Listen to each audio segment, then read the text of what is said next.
Hi everyone, welcome again to Bake Your Way Kitchen. On today's video I'm going to show you how to do a banana cake. It's very simple and easy to do. It's an all-time favorite around here. And just so you know, I've got two cake tins here, which I've greased lightly. And I cut out a circle of wax paper, but you could use parchment paper. And so I just did that, so you're going to need two of them. This is going to make like 2 layers. And it's very easy and simple to make, as you can see. You're going to need, obviously, bananas, and I used about, if you're looking at grams, probably about 520 grams. That was 3 large bananas, and just to show you how ripe these bananas were, this is the skin off one of them. Anyway, the first thing you need to do is take 1 cup, 227 grams of unsalted butter, and put it in. Now, I let this sit at room temperature a little too long, and it did melt a little bit, but it should be softened butter. And I'm just going to quickly cream this together.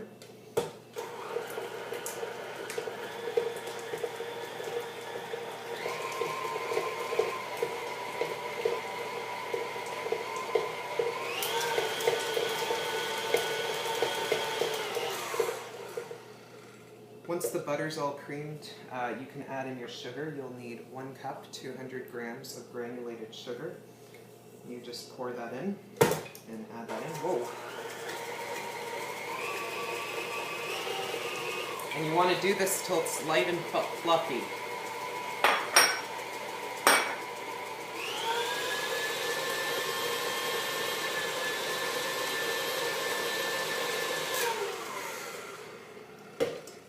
So that's what it should look like.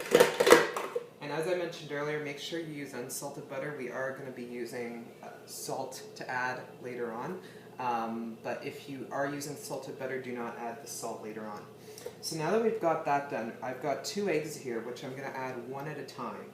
So I'm going to put this on about low speed and add this gradually. So I'm adding the first egg.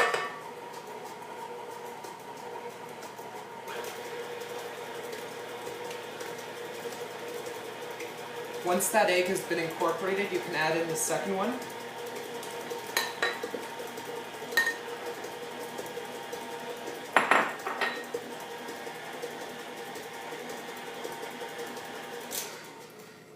And so there you go. That's what it should look like. So now we're going to add, finally, our bananas. Very important part of a banana cake. And you're going to need 3 large bananas, which is over a pound. I would say probably about 500 grams is what you're looking for. A little more, a little less, that's fine. Obviously, the more you add, the more it'll have that banana flavor. And you might need to adjust. The thing about banana bread is that all bananas are a little bit different in size, so you might need to adjust your flour content if you think it's a little soft or too tough, but we'll get to that later. So once you've added in your mashed bananas, you should mash them. You can mash them as coarsely as you want. I'm just going to mix this in just till it's combined. That should just take a second. And you'll notice the mixture's curdled up a bit, but no need to panic. It's all good. So now what we're going to do is gradually, I'm going to add in with my milk, and just so you know about this milk, this is a 1/4 cup, which is 60 milliliters of milk. Now, it is sour milk, which means basically we've soured the milk. You can either do that with lemon juice or with vinegar. The rule of thumb is, I usually use vinegar, the rule of thumb is for each cup of milk that you use, you would use about 1 tablespoon of vinegar. But in this case we're using a 1/4 cup, so you're probably going to be using just under a teaspoon of vinegar.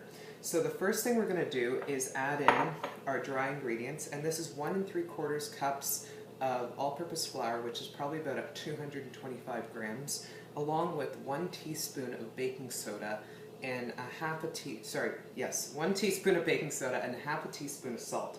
So I'm going to do the dry in 2 additions with the wet. And, and with the wet ingredients, I've added, I'll show you after. I've got the vanilla here, and we're going to add that in. So I'm just going to start gradually beating this in.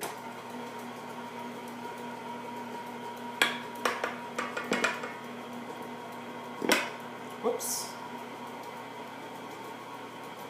And once that just starts to incorporate, add in the milk. Whoa. And I'm going to add in vanilla bean paste. Now, you could use a bit of rum if you preferred. A rum would be nice. And then just a teaspoon of vanilla. But I'm going to be doing a tablespoon of vanilla bean paste, which is like a thick vanilla extract. So I'm adding that in the milk stage.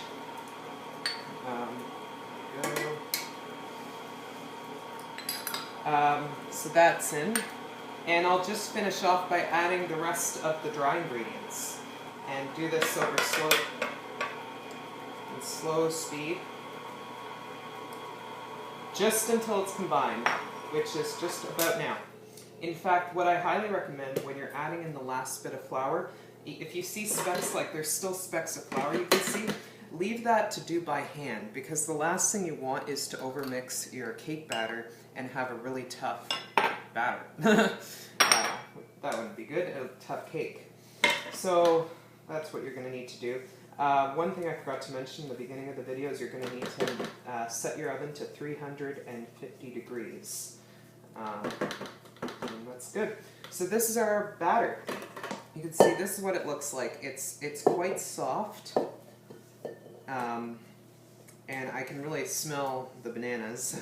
It's pretty obvious. Now, you can either, what you can do is you can put this on a scale and divide the batter in half between your two pans, or you can just kind of make a guesstimate. I'm probably just going to guess. So you're just going to pour this into your prepared cake pan. So I'm just going to start evening this out. Adding a little more if I see fit.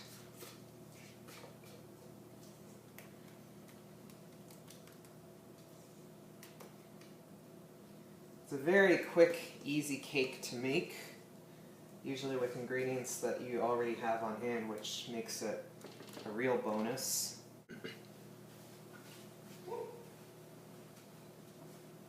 Alright, so this is our cake batter in our cake tins. So once you've evenly spaced it out, it's going to go into our 350 degree oven for about, I would say, anywhere between 20 and 25 minutes. The important thing is that a toothpick, it inserts in the center, comes out clean. So bake it until then. As I've mentioned in previous videos, all ovens are different, so make sure the toothpick test always works. If it comes out clean, you know it's done. Just a quick side note, if you are going to add a liqueur, add it in when you're adding in the milk for the cake batter.